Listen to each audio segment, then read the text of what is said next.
আচ্ছা, ভারত যদি হঠাৎ বাংলাদেশে আক্রমণ করে তবে শেষ পর্যন্ত এই যুদ্ধে জিতবে কে? আপাত দৃষ্টিতে ভারতের বিশাল সামরিক বাজেট, পারমাণবিক অস্ত্র আর বিশাল সৈন্যবাহিনী দেখে মনে হতে পারে ফলাফল ভারতের পক্ষে যাবে। কিন্তু যুদ্ধের ইতিহাস আমাদের শেখায় যে সংখ্যাতত্ত্ব দিয়ে সবসময় বিজয় নির্ধারিত হয় না। আমরা যদি আমেরিকা বনাম ভিয়েতনাম যুদ্ধের দিকে তাকাই তবে দেখব বিশ্বের সর্বশ্রেষ্ঠ সামরিক শক্তি হওয়া সত্ত্বেও আমেরিকা ভিয়েতনামের সাধারণ মানুষের গেরিলা আক্রমণের কাছে পরাজিত হয়ে মাথা নিচু করে বিদায় নিয়েছিল। ঠিক একইভাবে যদি ভারত ও বাংলাদেশের মধ্যে একটি দীর্ঘমেয়াদী যুদ্ধ বাধে তবে বাংলাদেশ তার ভৌগোলিক সুবিধা, বিশাল জনশক্তি এবং কৌশলগত মিত্রদের সাহায্যে ভারতকে এক ভয়াবহ পরাজয়ের স্বাদ দিতে পারে। বাংলাদেশের মূল শক্তি হল এর ১৭ কোটির বিশাল জনসংখ্যা এবং এর অনন্য ভূপ্রকৃতি। ভারতের বিশাল সেনাবাহিনী বাংলাদেশের অভ্যন্তরে প্রবেশ করার সাথে সাথেই তারা এক প্রাকৃতিক বাধার সম্মুখীন হবে। বাংলাদেশ একটি নদীমাতৃক দেশ, যেখানে বর্ষাকালে মাঠঘাট সব অথই পানিতে ডুবে থাকে। ভারতের ভারী ট্যাঙ্ক, মেকানাইজড ইনফ্যান্ট্রি এবং বিশাল লজিস্টিক বহর বাংলাদেশের এই কর্দমাক্ত এবং জলাভূমি বেষ্টিত পরিবেশে আটকে পড়বে। ঠিক এই প্রতিকূল পরিবেশে শুরু হবে বাংলাদেশের পিপলস ওয়ার বা জনযুদ্ধ। বাংলাদেশের প্রতিটি ঘর থেকে যখন মানুষ প্রতিরোধ গড়ে তুলবে তখন ভারতের বিশাল বাহিনীকে প্রতি ইঞ্চিতে লড়াই করতে হবে। ১৭ কোটি মানুষের দেশে যদি মাত্র কয়েক কোটি মানুষও প্রতিরোধে অংশ নেয় তবে সেই বিশাল জনসমুদ্রকে নিয়ন্ত্রণ করার ক্ষমতা বিশ্বের কোনো সেনাবাহিনীর নেই। ভিয়েতনামিরা যেমন মাটির নিচে টানেল বানিয়ে আমেরিকানদের নাজেহাল করেছিল, বাংলাদেশের মানুষও তাদের চেনা নদী, নালা আর জঙ্গল ব্যবহার করে ভারতীয় সৈন্যদের জন্য একটি মৃত্যুফাঁদ তৈরি করবে। যুদ্ধের কৌশলগত দিক ছাড়াও বর্তমানে বাংলাদেশের সামরিক সক্ষমতা আগের চেয়ে অনেক বেশি শক্তিশালী। বাংলাদেশের সশস্ত্র বাহিনীর বর্তমান সক্রিয় সৈন্য সংখ্যা প্রায় ২,০৪,০০০-এরও বেশি, যা যুদ্ধকালীন সময়ে কয়েক গুণ বাড়ানো সম্ভব। এছাড়া বিশাল প্যারা মিলিটারি ফোর্স এবং রিজার্ভ ফোর্স ভারতের আগ্রাসন রুখে দিতে প্রধান ভূমিকা পালন করবে। ফোর্সেস গোল 2030-র অধীনে বাংলাদেশ সেনাবাহিনী বর্তমানে তুরস্কের তৈরি অত্যাধুনিক TRG-300 টাইপ রকেট সিস্টেম ব্যবহার করছে, যা ১২০ কিলোমিটার পর্যন্ত লক্ষ্য ভেদে সক্ষম।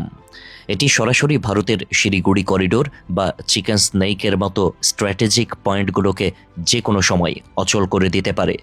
নৌবাহিনীর শক্তি বৃদ্ধির লক্ষ্যে বাংলাদেশ ইতিমধ্যেই চীনের তৈরি অত্যাধুনিক সাবমেরিন এবং ফ্রিগেট যুক্ত করেছে, যা বঙ্গোপসাগরে ভারতের একচ্ছত্র আধিপত্যকে চ্যালেঞ্জ জানাবে। বিশেষ করে সাম্প্রতিক বাংলাদেশ বিমান বাহিনীর আধুনিকায়নে যে বৈপ্লবিক পরিবর্তন আসছে তা ভারতের জন্য বড় দুশ্চিন্তার কারণ। বাংলাদেশ বিমান বাহিনী বর্তমানে 4th জেনারেশন প্লাস যুদ্ধ বিমান সংগ্রহের চূড়ান্ত পর্যায়ে রয়েছে। ২০২৫ সালের তথ্যানুযায়ী বাংলাদেশ ইউরোপীয় কনসোর্টিয়ামের কাছ থেকে ইউরোফাইটার টাইফুন এবং চীন থেকে J-10CE মাল্টিরোল কম্ব্যাট এয়ারক্রাফট ক্রয়ের জন্য আলোচনা এগিয়ে নিয়েছে।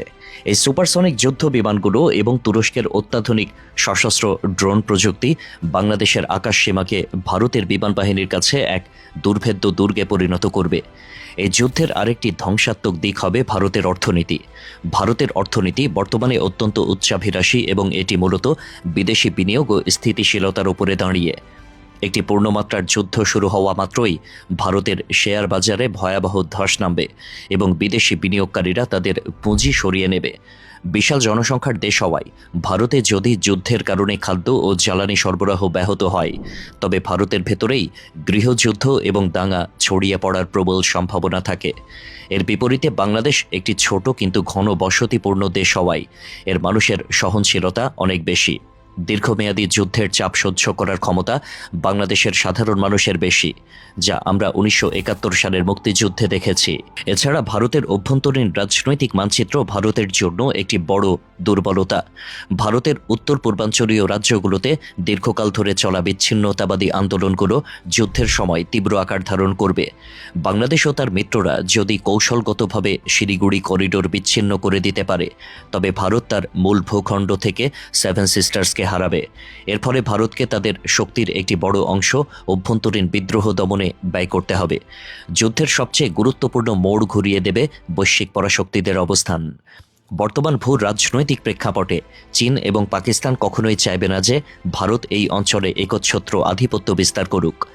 বাংলাদেশ আক্রান্ত হওয়া মানেই চীনের জন্য সরাসরি যুদ্ধে জড়ানোর একটি সুবর্ণ সুযোগ তৈরি হওয়া। চীন তার অত্যাধুনিক সামরিক সরঞ্জাম এবং স্যাটেলাইট গোয়েন্দা তথ্য দিয়ে বাংলাদেশকে সামরিকভাবে অপরাজেয় করে তুলবে। একই সাথে চীন লাদাখ এবং অরুণাচল সীমান্তে সৈন্য মোতায়েন করে ভারতের ওপরে প্রচণ্ড চাপ সৃষ্টি করবে।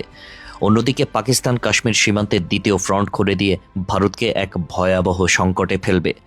রাশিয়া এবং আমেরিকাও ভারতের এই আগ্রাসনকে সহজে মেনে নেবে না, কারণ এতে রাশিয়ায় শক্তির ভারসাম্য সম্পূর্ণভাবে চীনের পক্ষে চলে যাওয়ার ঝুঁকি থাকবে। দীর্ঘমেয়াদী এই যুদ্ধের খরচ এবং আন্তর্জাতিক নিষেধাজ্ঞার ভার সইতে না পেরে ভারতের বিশাল অর্থনীতির চাকা থেমে যাবে। যখন ভারতের প্রতিটি বড় শহর খাদ্য সংকট আর মুদ্রাস্ফীতিতে জ্বলবে, তখন ভারতীয় সাধারণ জনগণই সরকারের বিরুদ্ধে রাজপথে নেমে আসবে। ইতিহাসের পাতায় যেমন আফগানিস্তানে রাশিয়া ও আমেরিকার পরাজয় লেখা আছে, ঠিক তেমনি বাংলাদেশের মাটিতেও ভারতের সামরিক উচ্চাকাঙ্ক্ষা ধূলিসাৎ হয়ে যাবে। বাংলাদেশের মানুষ তাদের অদম্য মনোবল, আধুনিকায়ন করা সামরিক শক্তি এবং শক্তিশালী মিত্রদের সাহায্যে প্রমাণ করবে যে ছোট দেশ হলেও তারা কোনো পরাশক্তির কাছে মাথা নত করে না। শেষ পর্যন্ত এটি কেবল একটি যুদ্ধ থাকবে না, বরং এটি হবে ভারতের বিশালত্বের পতন এবং বাংলাদেশের অপরাজেয় সাহসের এক মহাকাব্যিক বিজয়।